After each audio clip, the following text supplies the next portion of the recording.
the sense that we're getting is people are more connected to Australia. They're more connected to their own landscape, and they're exploring these regions where they love spending time, be it Kingscliff, Byron Bay, Peninsula, Surf Coast, and they're realizing, well, it's something really purposeful for them to have a place on the coast or in the country. But the problem is those markets moved in some cases 60% last year.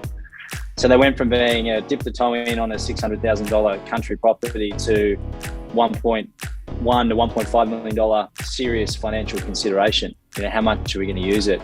And it's also not cheap to holiday in these areas just as an Airbnb occupier, because it's thousands of dollars a night. So it's not cheap to go and explore these places that we all love and feel connected to. So that's a real challenging one for everyone. I think it's gone from being fairly low level consideration to a huge consideration now. And those prices, increases are not sustainable, but that's kind of irrelevant. What's the bigger question is, can you afford them? And can you afford them when we expect to see some rate rises? And it's pretty much certain now that we're going to see interest rates go up at some point through the year, which is probably not going to impact people's cash flow too much because they're still relatively low interest rates, but it does affect sentiment.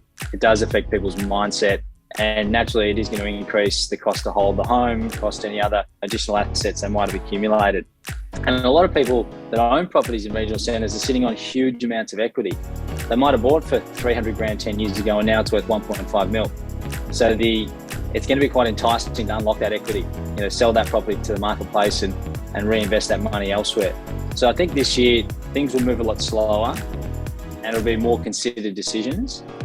We're going to have more stock to choose from, but it's going to be more expensive than it's ever been.